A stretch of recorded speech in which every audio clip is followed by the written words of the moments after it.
Hi, it's one of these past midnight videos. I got the time to make something. It's just a video, so why not? Just gonna have a sip of Princess from Tejan. And it's summer solstice soon.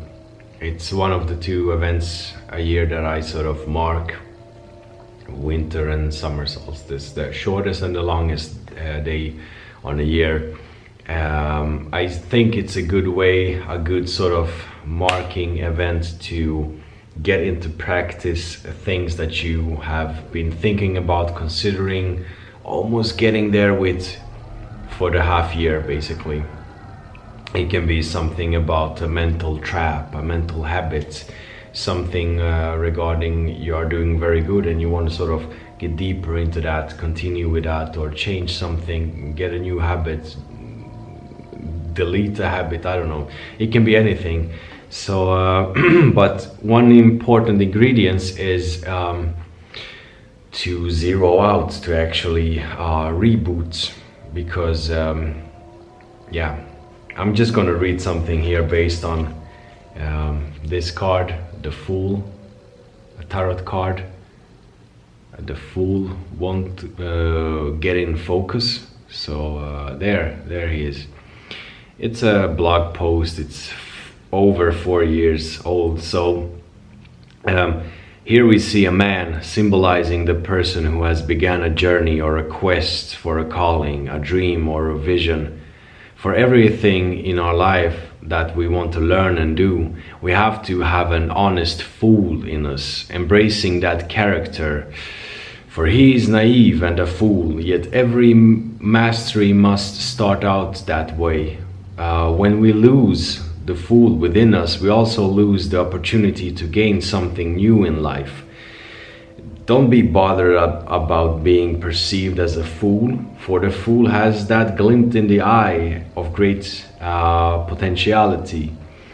Be brave and do that you seek to do, all in good intentions. Bring along what you will need and just do it. The fool has the number 0. It is the beginning, yet also a returning point. You know, based on the seasons, the winter, the summer solstice, the cyclic repetitions that we face in our lives. Okay. For each mastery must start out with the fool's fascination and will. The other cards in the major arcana are the aspects and things to overcome in the fool's adventure. So, important thing here, the fool must have a fascination and a will. You see, if you're not curious about things, and basically if you're not curious about yourself, you won't be that curious about your partner. Now, a relationship without the curiosity leads to anything else but a blooming relationship. You have to be curious, you have to be you know, there's always things to discover in a person, in yourself. And if you have a kind of curiosity in yourself, in your partner, and it's blooming, you will have a curiosity in your kids, and you will be curious about what they can teach you, what they can give you, offer you, and your partner too, not just you serving them. There's a very intricate kind of communication and exchange there.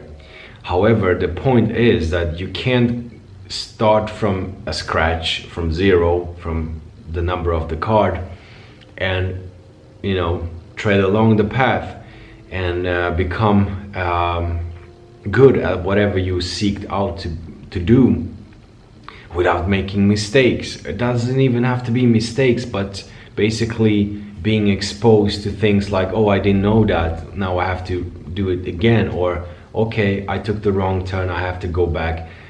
That is something that really scares people. That's why people like to see that in the films. We need to satisfy our kind of excitement in various ways. So one excitement that we want to have satisfy is this sort of sense of accomplishment, or the start of a new mysterious journey in our lives, somehow, somewhere.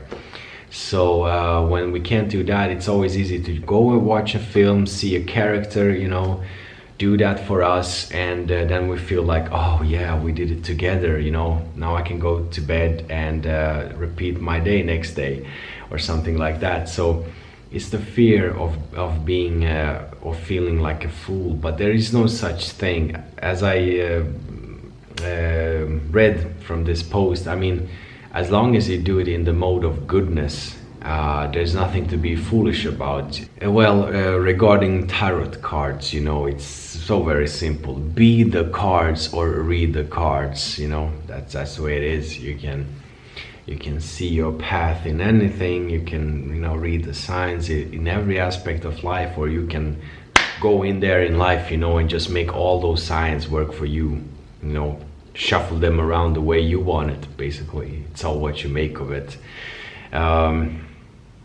For this time, that was that. It's time to start things from zero once again. It's always time to start things from zero. There's always something new that begins. A new phase in my life, in the children's life, a new phase in work and in society, in anything. And yeah, there is no such thing as a fool. There is no such thing as being foolish and so on. There is basically, you know, a pure heart, the mode of goodness, or the other thing. But, you know, keep it to the mode of goodness. Take care and all the best. Ciao.